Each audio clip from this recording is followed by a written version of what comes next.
जय जगन्नाथ मो झिली आपण स्वागत करछि मो चैनल उड़िया छुंक को। आज चलतु बनैबा 56 भोगर आउ गोटे रेसिपी छेना चकटा। तो छेना चकटा बनैया पई मो एठी 1 लिटर क्षीर नैछि जोटा कि मोर पैकेट क्षीर। आपण माने किंतु जानि थिबे आम पुरी मंदिर रे पैकेट क्षीर यूज हुएनी, गाई क्षीर ही यूज हुए, किंतु एठी मो गाई क्षीर पाइलिनी सेथि पैकेट क्षीर नैछि। तो आगे आम छेना छिंडेवा पूर्व क्षीर को भल भाव फुटई नवा। जेपर्यंत क्षीर फुटुची चलतु आम अन्य प्रिपेरेसन करनवा। तो एठी मो लेंबू नैछि, किंतु जो आमर टभा लेंबू जो बड़ कागज लेंबू यू नुहे ग्रीन कलर सेटा ही पूरी मंदिर रे यूज हुए। तो मो पाखरे तो नथिला ए लेंबू थिला। तो काटिकी आम कौन करवा या चिपुड़ी नवा। गोटे गिन्हारे चिपुड़ी नेबी या भल भाव रस बाहर कर सारा पर ए कौन करवा आम सफिसीएंट टिके पानी देदवा। डायरेक्ट लेंबू देले भी चलिबो किंतु बेसी लागिबो आ एमती देले छेना ना बहुत नरम हबो। पानी दे देले ये रेडी हो गला। तो छेना चकटा पाई महाप्रभुंकर जो मसला लगे ताकू तैयारी करनवा। गोटे छोट चामच गोलमरीच किछि ना 15 रु 16 खंडे हबो। आ ता संगरे गोटे बड़ अळैचर चोपा छड़ेकी खाली मंजी नवा। एटा माने छाड़ुनी भल टाइट अच्छी ताकू केमती छेची देले ता चोपा फाटी जीवो आ इजी हे जीवो ता मंजी बाहर करिया को। जो माने मो महाप्रसाद भोग पूर्वरु देखुचंती मु किछि वीडियो रे माने हमर जो अळैच नुहे जो सागुआ अळैच जो छोट अळैच ताकू यूज करछि, किंतु पुरी मंदिर रे सेटा यूज हुएनी। सेते बेले ज्ञान नथिला परे जानिली सेथमे आजिरो ए वीडियो रे शेयर करछि। आपण माने भी माने ताकू यूज न करके ए बड़ अळैच यूज करिवे।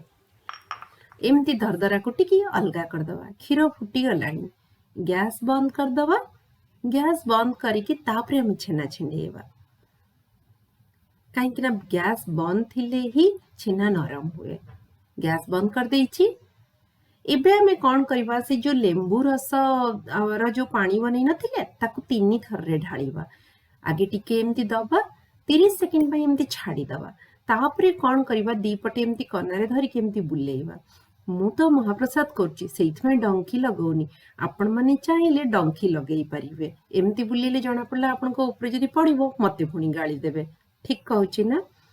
तो सेइथि पई तो एमती 3 थर रे हम जते ढाळी की करबा छेना धीरे धीरे बढ़िया भाबरे छिंडी जीवो।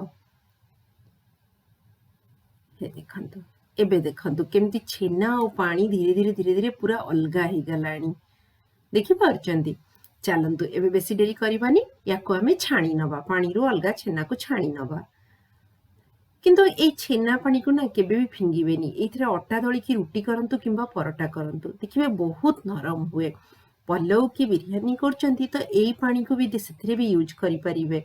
डाली किंबा तरकारी झोल ना सेथिरे भी छेना को खाली एमती टिके छाटी दवा जहा द्वारा कोन हो कि एक्सेस पानी बाहरी जीवो। चिपुड़ी बार नाही बेसी चिपुड़ीबानी याकू अलगा रखिबा। आ ए छेना पानी को मु भी अलगा कर दोची फिंगीबेनी परे यूज करिबे। तो एबे छेना चकटा बनिया पाई सेथरे में गोटे कदली दवा। महाप्रभुंकर जो चकटा भोग 3 प्रकार ए पर्यंत मु 2 प्रकार जानिछि। जदि तृतीय किछि जानिली सेथरे पुणी वीडियो नै कि आसीबी। तो कदली चकटा आउ छेना चकटा। कदली चकटा महाप्रभु को बहुत पसंद आ छेना चकटा भी बहुत पसंद। तो छेना चकटा रे आगे गोटे कदली पकेइकी ताको एमती आमे चकटी नवा। कदली चकटी सरला परे एइथिरे आमे छेना भी पकेइ दवा। आ छेना संगरे जो आमे मसला तैयारी करथिले जो गोलमर्च आ अळैचर मसला सेही मसला को भी पकेइ दवा। जदि आपण माने घरे एमती करचंती एथिरे चुन चुन काटी के सेव काकुड़ी ए सब भी पकेइ परिबे। तापरे गुड़ महाप्रभुंकर गुड़ बहुत पसंद।